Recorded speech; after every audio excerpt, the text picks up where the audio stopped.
Welcome. This is Lex Black, and you are tuning into the Midnight Arcade. This chapter, we're seeing the stupidity of the writers on full display. I'm really disappointed in Masashi Kishimoto for letting Ukyo Kodachi and Mikio Ikimoto, hope I'm pronouncing their names right. I'm disappointed in him for letting them just like literally run away with the series, because boy oh boy did they erase a lot of what made Naruto and Naruto Shippuden really good. Like, can you imagine around the time near the end of Shippuden, during the Fourth Great Ninja War, that the Naruto verse would be consumed in the near future from that time point by near modern day technology and cyborgs? Like, what? It's just like who knew that we were like going fast forward face first into a cyberpunk ninja story? Wow. Well, you know, that idea might not be so bad if done right.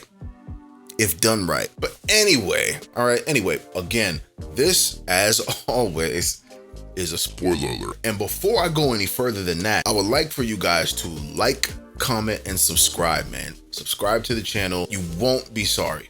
Trust me. All right. So anyway, let's get back into this. So chapter 63 of the Boruto manga, Kawaki runs off to intercept Code in an attempt to convince him to leave Naruto and Konoha out of his revenge plot and his sick, twisted plans for the world or whatever. He thinks that he can convince Code with talk no jutsu. There's only one that can do that. Sorry, buddy. And as a result, expectedly, Code viciously rebuffs this notion, as he has intimate knowledge of Ishiki's defeat at the hands of Naruto and Sasuke via Ada, who's, for the record, she's true creep mode status, man. Let's just keep it a buck. She's a creep. Ada only wants Kawaki and Boruto also, simply because one of her powers is an involuntary one that kind of like steals the hearts of those she's around, and it makes them crazy about her, which makes her question whether people like really love her or like her or want her for her, or is it because of that weird desire ability that she has? Yeah, I don't know. That is unless you are Otsutsuki. If you are of Otsutsuki DNA, then for some weird reason you're able to like repel, like naturally not be influenced by her weird charm, hypnotic aura, whatever it is that she likes to call it. I don't know. All right. Like, fam, what are we really doing here? What are these creators doing here? Is what they're reducing the Naruto verse to? Like, is that what we doing? Like, I'm not cool with it, man. Honestly, I'm sorry. I'm not cool with it. I think it's trash. I think it's super trash. But anyway, back to your regularly scheduled programming. They can resist the overwhelming hypnotic charm powers from Ada outright. And it's because of that she wants Kawaki. It's just really, the premise for her working with Code is simply to get someone whom is not influenced by her hypnotic charm, to make sure that, like, she doesn't even know if he'll actually like her, or Boruto for that matter. Like, especially in the fact that she's like literally assisting Code in not only his short-term revenge plot against Naruto and Sasuke and Konoha, but like literally to drain the entire planet of chakra and kill everybody on it. So what makes her think that Kawaki and Boruto will be like, oh yeah, you know, we really like you? Like, anyway, man. So she uses her ability clairvoyance, right? This is according to Narutopedia. Her clairvoyance ability is the ability that allows her to perceive everything that is currently happening in the world and all that has happened in the past up to the point that she was born. Okay, so using that ability, right? She's literally assisting Code in retrieving Kawaki and generally subscribing to the madness that Code is about. It's crazy. It's insane. Anyway, Code smacks up Kawaki and is about to do him super greasy. And then Boruto comes in and saves the day, kicking an unsuspected Code out the way. Then Boruto shoots the fair one with Code, right? And it's cool. We see a lot of similarities in the analytical prowess between Boruto and his mentor Sasuke. But not only that, but I also believe those smarts are primarily attributed to his mom and dad. Even in larger part, I attribute those analytical abilities and that genius level intellect to his granddad, the legend himself, Minato Namikaze. Oh man, how dope would it be if they like Edo Tensei to him just so he could see his grandkids? That'd be kind of dope, you know, it'd be nice. The crazy thing about this is Boruto manages to put a Code who wasn't really trying, but yet still underestimating the young Uzumaki. He managed to put that Code, the big bad, right, on the back foot after Boruto makes a quick observation of his abilities, which, no lie, that was pretty awesome, man, of him to recognize that so quickly. Code basically compliments the young man, and he claims it's fun to fight with Shinobi, right? But then he decides like, all right, little dude, like, I'm done playing with you, right? And then he turns on the heat real quick, stomping Boruto. The awakening of a new Borushiki mode and the revelation that comes after that. So after Boruto reaches this new Borushiki mode, Code generously reveals that it's not the speed, agility, and power buffs that make the Karma seal so great. It's the fact that Karma comes with thousands of years of fighting experiences from previous Otsutsuki. So that's cool, right? But you know, I kind of find that a little bit suspect, because then how come Naruto and Sasuke ended each Otsutsuki that dared enter the Naruto verse up to this point? And those two are only what? You guys help me out. Correct me if I'm wrong, but they're like 33, 34 at this point in the Boruto series. So 33 versus 1,000 years, but yet the 1,000 years, they all got stomped.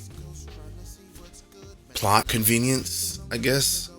Anyway, can I go out on a limb here, people? So it's been stated through numerous thought bubbles throughout social media, as well as the manga itself, that Code is currently the strongest character in the Boruto verse right now. And while that may be true, would he definitively dominate the likes of Naruto and Sasuke, even if they're nerfed? Which I still think is trash, and I'm gonna voice it at every single junction that I can. But I'm kind of skeptical. I mean, yeah, sure, you know, he's probably the most powerful one right now, but I'm kind of skeptical, right? We literally just saw that if you're sharp with quick reflexes and develop a good understanding of the jutsu at play that Code primarily relies on, which is the claw marks teleportation thing, which is very similar to Minato Namikaze's flying thunder god technique, right? With a lot of varying differences, of course. But if you can develop a good understanding of that jutsu, you can surprise him and put him on his heels, as Boruto did in his brief clash with him, which was very impressive. Very impressive of the young kid, straight up. Imagine this intel, right, in the hands of Naruto and Sasuke. Do you really think that, yes, Code is stated to be more powerful than Jigen, especially when he takes off his limiters? Like, okay, but it could be something if these guys are equipped with the intel to fight Code. It's gonna be a long night for Code if he tries to go up against them, if they're equipped with the intel. And don't let them get some time to get their buffs together. Like, you know, Sasuke will get a new eye or something, or at least a new arm or whatever, and Naruto trains up 6-pass Sage Mode to something stronger, or elevated form of it, like I spoke on in video 1. Make sure you go check it out. Had to put that shameless plug in there. But I don't know, man. I just think it would be a tough fight for Code. Obviously, it would be a tough fight for Naruto and Sasuke as well. But look, man, check this out. As much as Boruto fans believe their beloved iteration of the larger Naruto verse is truly an original plot, I hope they don't think so, right? But if they do, they'd be willfully ignoring things like the children of the original main characters / Konoha 11, so on and so forth, being almost exact copies of their parents. Like, for what? What do you think that was for? It's to coax OG Naruto fans like myself to watch the show so that we can connect to it via a sense of nostalgia and familiarity. It's a way to like draw us in, like, yeah, come on. And then boom, I'm gonna hit you with cyborgs. And it's like, what the? Now I can't stop watching it because it's part of the Naruto verse, and we see our legend still moving and shaking and doing what he gotta do. But then we gotta see these, man, like, I gotta live with it. That's how it is. That's how they got us, man. It's like, gotcha, bitch. You know what I mean? So, nor would they like to admit the way how the main character of each series inherits, or was basically born with, a burden that is so powerful that it could destroy them and their world around them unless they learn how to control it, right? You have Naruto here, you have Boruto here. I'm getting to the similarities. Specifically with this latest chapter, right? There's a theory going around that speculates that Boruto will leave with Kawaki and Code and become a rogue ninja. Sound familiar? While yes, the circumstances behind him going rogue are very different from his mentors, right? That's a fact. The mere fact that this type of plot is seemingly being considered by the writers is very telling, and it's kind of telegraphed, maybe just a little bit. And on top of that, these writers are pretty obvious in their angling about the unfolding of this journey, right? And it's that Boruto's story is essentially the reverse of Naruto's, if you didn't put that together already. And Naruto was a kid who had nothing and gained everything through hard work, pain, and dedication, whereas Boruto is a kid who appears to be on course to lose everything at the rate that he's going, despite having it all to begin with, right? You guys get what I'm saying. You know, Naruto was from nothing to something, and Boruto is basically going to be from something to nothing or something different. I don't know, you know.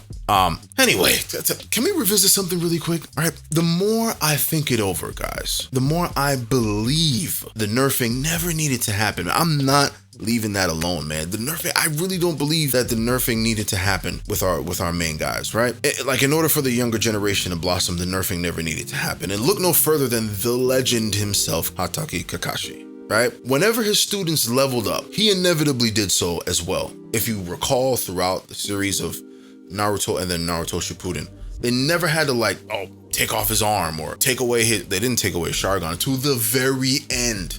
But even in that war arc, Kakashi, oh my God. But look at it. Sasuke got the Eternal Mangekyo and then 6 Passage Chakra. Naruto, the QB Chakra, 6 Passage mode. You know, all those things, they leveled up. But war arc Kakashi was a monster, okay? Like, but he literally leveled up with them. You understand? They didn't have to sacrifice him for it. Like, Guy leveled up. Everybody that needed to level up, leveled up, right? They didn't need to nerf anybody, right? I just feel like they could have easily set things up similarly in this series. You know, I mean, it's spilled milk at this point, but it's fun to talk about. That's why I'm doing this, right? Either way, again, this story is a story of Naruto in reverse in many respects for Boruto, a kid who has it all and he's on track to lose almost all of it, whereas Naruto had nothing and gained everything through hard work. And I'm interested to see how the story unfolds, just like the rest of you. But, you know, tell me what you think. Like, comment, subscribe, of course, but leave comments below. Let's talk about it. What do you think about this chapter? Where do you think the story is going to go? What do you think Boruto is going to do? How do you see a fight with Code happening? I have my own personal thoughts on how a battle with Code could take place between him and Naruto. And believe it or not, I think Naruto, even without Kurama right now, would be a tough matchup for Code, because like they say in boxing, styles make fights. And imagine now, you know, Naruto is the master at shadow clones, right? And look at even someone like Kawaki fooling Ishiki with a shadow clone. Just think about the ingenuity that Naruto implements in battle, right? Think about the way how he approached the battle with pain from a mental standpoint and how he did not rely on the QB chakra at all. Now imagine him using that same kind of application and focus mentally with, you know, elevated sage mode and, you know, flying Raijin. If he learns that, it's gonna be a long night for Code. I mean, I don't know if Naruto wins, but he might escape with his life and learn something, get stronger from it. I don't know. But if you want me to talk about what I think about a potential fight between those guys would be, hit me up, man. Comment, let me know. I will do a show on it. All right. But until then, like, comment, subscribe, and stay tuned, man. We out.